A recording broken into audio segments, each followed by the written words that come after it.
मित्र, ज्ञात होता है कि तुम बहुत बड़े कृष्ण भक्त हो। तुमने तो सत्य ही कहा था कि कृष्ण हर जगह है। मैं तो उन्हें न जाने कहां कहां खोज रहा था। मुझे इन सभी कृष्ण को इकट्ठा करके अपने साथ ले जाना होगा। ये आप क्या कर रहे हैं? प्रमाण इकट्ठा कर रहा हूं ताकि मैं अपने पिता को दिखा सकूं मैं श्री कृष्ण से मिलकर आ रहा हूं। किंतु इसकी क्या आवश्यकता है? तुम मेरे पिता को नहीं जानते मित्र। वो बिना प्रमाण के कुछ नहीं मानेंगे। और यदि मेरे पिता नहीं मानेंगे तो मेरा कृष्ण से मिलने का क्या लाभ, क्योंकि उन्होंने तो मुझे कृष्ण की खोज में यहां भेजा था। मैं समझा नहीं, तुम्हारे पिता ऐसा क्यों चाहते हैं? बड़ी लंबी कथा है। यदि तुम सुनना चाहोगे तो मैं तुम्हें सुनाऊंगा। तुमने मुझे श्री कृष्ण से मिलाने में सहायता जो की है। अवश्य, क्यों नहीं। मेरे पिता एक बहुत बड़े कर्मकांडी पंडित हैं। वो एक बार अपने यजमानों के साथ हवन यज्ञ कर रहे थे।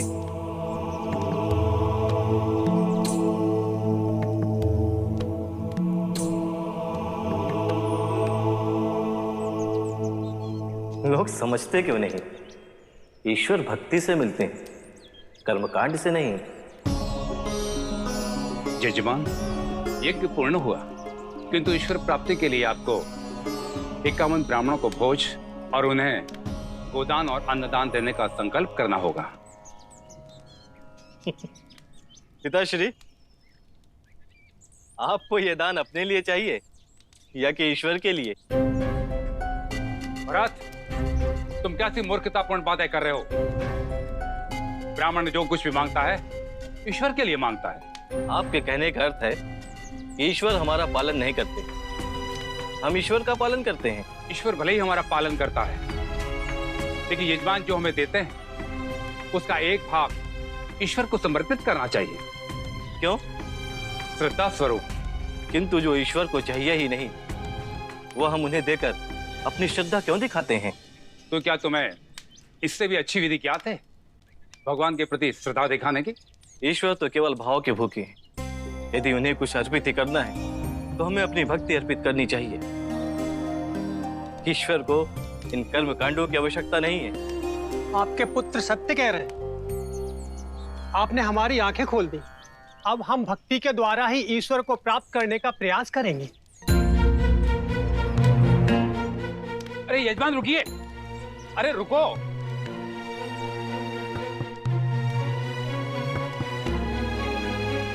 तो तुम्हारी दृष्टि में इन सब कर्म कांडों का कोई महत्व नहीं? हमारे पेट पालने के लिए इसका महत्व हो सकता है, किंतु ईश्वर के लिए इसका कोई महत्व नहीं है। तो ठीक है, चले जाओ और बिना कर्म कांड के ईश्वर को प्राप्त करो, और तब तक नहीं आना जब तक तुम्हें अपने नारायण नहीं मिल जाए। जैसी आपकी आज्ञा पिताश्री। मित्र, इसी कारण मैं अपने पिता की आज्ञा से श्री कृष्ण को ढूंढने वृंदावन आया था, ताकि उन्हें बिना कर्म कांड के प्राप्त कर सकूं। कृष्ण को कर्म कांड से नहीं, प्रेम से पाया जाता है। ऐसा लगता है आप श्री कृष्ण के विषय में बहुत कुछ जानते हैं। क्या आप ये बात मेरे पिता को भी समझा पाएंगे? अवश्य, प्रसन्नता होगी मुझे। आपका बहुत बहुत धन्यवाद। आपने श्री कृष्ण को पाने में मेरी सहायता की और अब मेरे पिता को भी समझाने को तैयार है। बस मैं श्री कृष्ण के होने का समस्त प्रमाण इकट्ठा कर लूं, फिर आपको अपने पिता के पास लेके चलता हूं।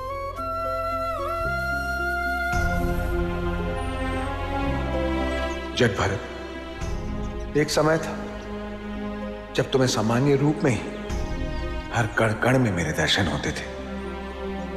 तुम मेरे इतने बड़े भक्त थे, किंतु फिर राहु के प्रभाव के कारण तुम्हारी भक्ति और बुद्धि दोनों का हास हो गया। इसलिए तुम मुझे अपने सामने पाकर भी पहचान नहीं पा रहे। किंतु अब मुझे तुम्हारी भक्ति और बुद्धि दोनों को जागृत करना होगा। प्रभु की यही महिमा है कि वो अपने भक्तों का साथ कभी नहीं छोड़ते। आज वो अपने जन्म जन्मांतर के भक्त भरत, जिनका नाम अब जड़ भरत हो गया है, उनकी भलाई के लिए अग्रसर है। भरत का नाम जड़ भरत कैसे हो गया?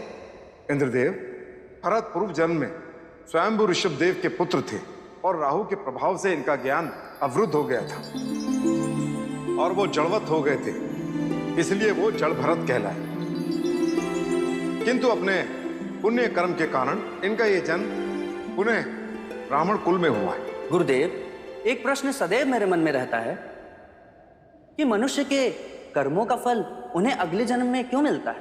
देवो, मनुष्य के जन्म का परम उद्देश्य मोक्ष है और मोक्ष मृत्यु के उपरांत ही मिल सकता है। किंतु जब किसी मनुष्य के पुण्य इतने अधिक नहीं होते कि उन्हें मोक्ष मिल सके तो उसका पुनर्जन्म होता है और उसके यही संचित पुण्य उसे अपने इस जन्म में प्राप्त होते हैं। किंतु गुरुदेव, आपको नहीं लगता कि यदि मनुष्य को उसके कर्मों का फल उसी जन्म में मिले तो इससे मनुष्य अपने पापमय जीवन से मिले दंड से सीख लेकर स्वयं में बदलाव कर सकता है? देवो, अब तक संसार में यही व्यवस्था रही, परंतु परम अवतार श्री कृष्ण का जन्म तो नई व्यवस्था बनाने के लिए हुआ है। अतः आने वाले समय में एक युग आएगा जिसका नाम होगा कलयुग, और उस युग में जो भी मनुष्य पाप या पुण्य कर्म करेगा उसका प्रतिफल उसी जन्म में मिलेगा। धन्य है प्रभु जो मनुष्यों के लाभ के लिए एक नई व्यवस्था की स्थापना करेंगे। गुरुदेव, किंतु ये द्वारिका में कैसा अनर्थ हो रहा है? प्रभु के धाम में ही प्रभु का विरोध, ये कैसे संभव है? तुम चाहे कुछ भी हो, हम तुम्हें इस नगर में प्रवेश नहीं करने देंगे। हाँ हाँ, तुम बहरूपिया हो। हाँ, तुम बेरूपिया हो। हमारे कृष्ण नहीं हो। कृष्ण का रूप धारण करने से कोई कृष्ण नहीं हो जाता। गुरुदेव, किंतु प्रभु तो अपने परम भक्त के साथ वृंदावन में है, तो उनके भेष में ये द्वारिका में कौन है? चले जाओ तुम हमारे प्रभु नहीं हो सकते। द्वारिका वासियों, मैं आप लोगों का क्रोध समझ सकता हूं। इतने वर्षों तक आपको भरमाया गया है, आपके साथ छल किया गया है, किंतु सत्य तो यही है कि मैं ही हूं आप सबका द्वारिकाधीश। तुम कहना क्या चाहते हो? हमारे श्री कृष्ण ने हमारे लिए हित का कार्य किया, क्या वो छल था? या फिर हमारे श्री कृष्ण ने असुरों से हमारी रक्षा की, क्या वो छल था? वे राजा से ईश्वर अपने कर्मों के आधार पर बने हैं। हम किसी बहरूपीय को उनका स्थान नहीं दे सकते। द्वारिका वासियों, यही तो भ्रम है। भगवान को कर्म करने की आवश्यकता नहीं, वो तो जन्म से ही भगवान होते हैं। इसलिए मैं बोल रहा हूं, मैं ही हूं आप सबका भगवान, आपका द्वारिकाधीश। हमें नहीं लगता तुम्हें मुरली बजाने भी आती होगी।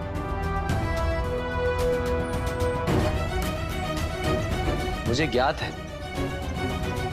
आप सबको मेरी बात पर विश्वास नहीं होगा, परंतु मेरी बांसुरी का आध्यात्मिक स्वर आप लोगों की आंखें खोल देगा।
हाँ, श्री कृष्ण का वास तो इन समस्त वस्तुओं में है, परंतु मैं इन समस्त वस्तुओं को अकेला कैसे लेके जाऊं? एक काम करता हूं, पहले इस मटकी को लेके जाता हूं। मैंने सुना है कि कृष्ण को मटकी से बहुत प्रेम है।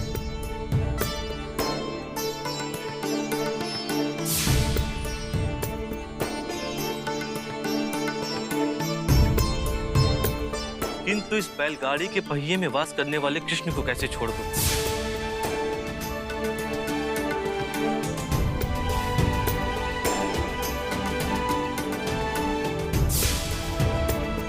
किंतु अगर इस गाय की घंटी को छोड़ दिया तो गोपाल कृष्ण बुरा मान जाएंगे।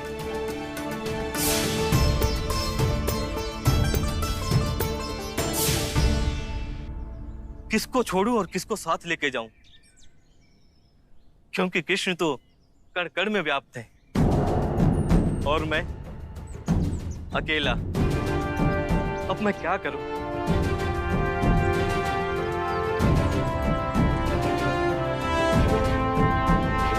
हे कृष्णा, अब आप ही बताइए कि मैं क्या करूं। आप ही मेरा मार्गदर्शन करिए।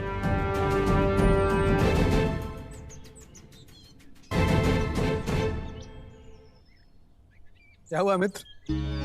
आप किस चिंता में डूबे हो? क्या बताऊं मित्र, मनुष्य एक और समस्या अनेक।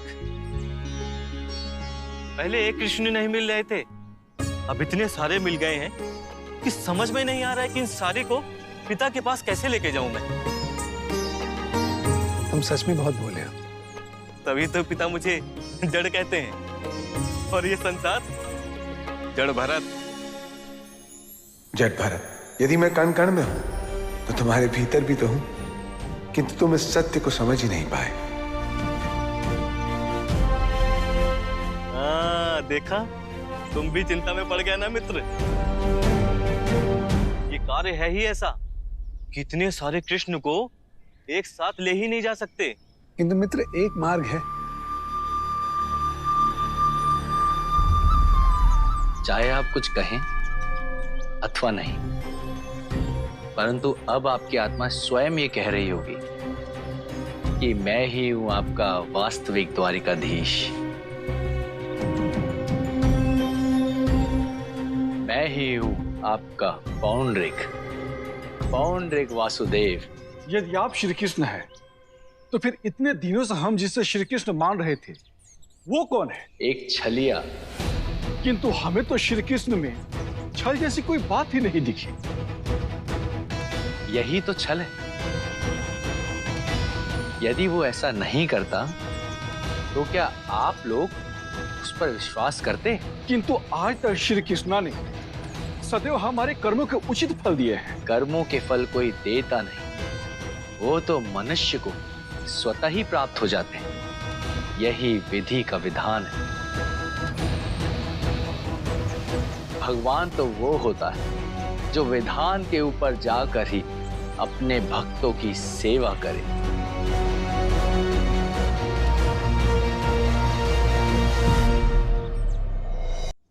भगवान, हम कुछ समझे नहीं। क्या कभी तुम्हारे कृष्ण ने बिना कर्म के तुम्हें कोई फल दिया है? नहीं, ये संभव ही नहीं है। कर्म के बिना कैसा फल? मनुष्यों के लिए संभव नहीं, परंतु भगवान के लिए कुछ भी असंभव नहीं है। मैं आप सब लोगों को बिना किसी कर्म के सभी फल दूंगा।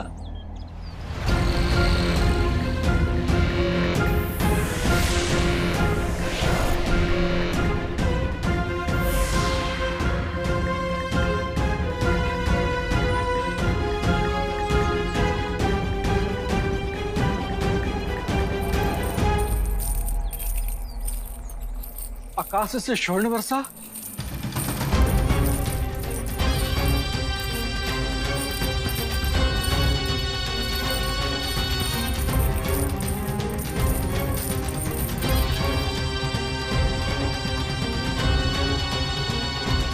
यदि इन सारी वस्तुओं को अपने भीतर समाहित कर लेता हूं और तुम्हारे साथ चलता हूं। अच्छा मित्र, तुम मुझ जड़ भरत का उपहास तो नहीं कर रहे हो? तुम भला इन सारी वस्तुओं को कैसे अपने भीतर समाहित कर सकते हो?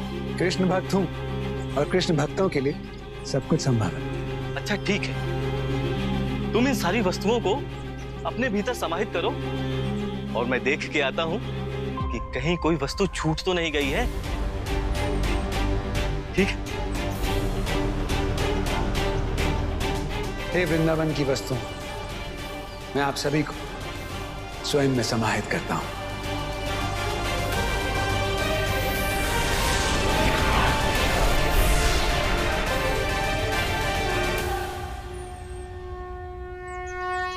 धन तो बहुत देखे, लेकिन बिना कर्म के पहली बार इतना धन देख रहे हैं।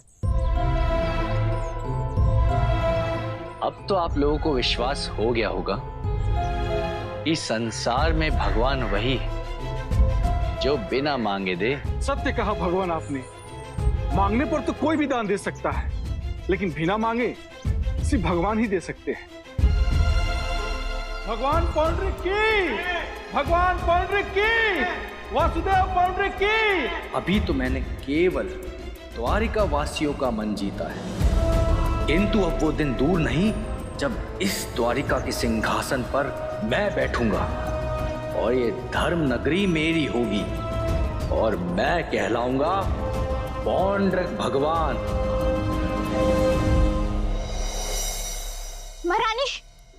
महारानी बहुत बड़ा अनर्थ हो गया। वो बहरूपिया महल में चला आ रहा है। कौन बहरूपिया? कौन आ गया है? वो प्रभु का रूप लेकर महल में ही चला आ रहा है। महल के अंदर ऐसे कैसे कोई आ गया? किसी ने उसे रोका नहीं? उसने सारी प्रजा को भ्रमित कर दिया है और सारी प्रजा उसकी जय जयकार कर रही है। प्रभु के द्वारका में किसी और की जय जयकार कैसे हो सकते हैं? किंतु अब यही सत्य है, प्रजा भी उसके साथ है। द्वारकाधीश के स्थान पे वह स्वयं को भगवान बता रहा है। नाम क्या है उसका? वो स्वयं को भगवान पौंड्रिक वासुदेव बता रहा है। पौंड्रिक और द्वारका में? अच्छा, तो पौंड्रिक का इतना दुस्साहस ये प्रभु की अनुपस्थिति में द्वारका पहुंच गया। गुरुदेव, यह तो बहुत ही बड़ा संकट है। हमें शीघ्र ही प्रभु को सूचित करना चाहिए। नहीं देव, पौंड्रिक प्रयास अवश्य कर रहा है, परंतु द्वारका के लिए कोई संकट नहीं है। किंतु आप ये बात इतना निश्चित होकर कैसे कह सकते हैं? क्योंकि ये पहली बार नहीं है जब पौंड्रिक प्रभु के स्थान पर संकट बनने आया है। एक बार पहले भी इसने ऐसा ही प्रयास किया है और तब प्रभु ने ही इसे जीवन दान दिया था। जीवन दान? यह कब की बात है गुरुदेव?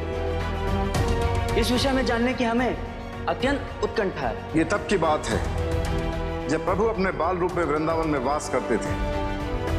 तब भी ये पौंड्रिक भगवान बनने की इच्छा लेकर वृंदावन में आया था। कौन हो तुम? मैं भगवान हूँ। जो फल तुम्हें कर्म करके मिलता है वो तुम्हारा ईश्वर बिना किए हुए ही दे रहा है। गोपियों, तुम्हारे जीवन में आनंद की वर्षा होने वाली है। बिना बंधनों के जाओ, अब प्रत्येक बंधन से मुक्त हो जाओ। अग्नि, मुझे क्षमा कर दो कान्हा। मैं भोले भाले और निर्दोष वृंदावन वासियों को धर्म के नाम पर सामूहिक नरसंहार करवाने ले जा रहा था। प्रभु को ऐसे पापी को क्षमा ही नहीं करना चाहिए था। उसी समय इस पौंड्रिक का अंत कर देना चाहिए था। देवो, प्रभु सर्वज्ञानी है। यदि उन्होंने उसे जीवन दान दिया था तो उसके पीछे अवश्य उनका कोई कारण रहा होगा। किसी नए स्थापना का भेद छिपा होगा। किंतु अब ऐसा प्रतीत होता है कि पौंड्रिक का अंत निकट है। अब प्रभु की लीला देखना अत्यंत सुखद होगा कि वे कैसे इस अहंकारी और बड़बोले पौंड्रिक का अंत करते हैं। मैंने कृष्ण की सारी प्रिय वस्तुओं को स्वयं में समाहित कर लिया है। अब हम चले? मित्र, आज तक किसी ने भी मेरा साथ नहीं दिया है, इसलिए मुझे भय है कि कहीं तुम भी ना मेरा साथ छोड़ दो। जो सत्य का साथ देते हैं मैं उनका साथ कभी नहीं छोड़ता। नहीं मित्र, मैं ऐसे नहीं मानूंगा, क्योंकि मैं बिल्कुल जड़ हूं। तुम पहले मुझे वचन दो कि तुम अंत तक मेरा साथ नहीं छोड़ोगे। जड़ भरत का ये भोलापन संसार में दुर्लभ है। जिस प्रभु का वास कण कण में है, जो प्रत्येक प्राणी के हृदय में वास करते हैं, जो अपने भक्तों का उनके जन्म से लेकर मोक्ष तक ध्यान रखते हैं, उन्हीं भक्तवत्सल नारायण ने अंत तक अपना साथ न छोड़ने की बात केवल जड़ भरत ही कर सकते हैं। मैं तुम्हें वचन देता हूं, जब तक मैं तुम्हें पितृऋण से मुक्त नहीं कर देता मैं तुम्हारा साथ नहीं छोड़ूंगा। सोच लो मित्र, मार्ग बहुत लंबा है और मैं बिल्कुल जड़ हूं। प्रश्न पूछ पूछ के तुम्हें परेशान कर दूंगा। जिनके पास सारे प्रश्नों के उत्तर, उन्हें भला क्या भय। ठीक है मित्र, तो चलें?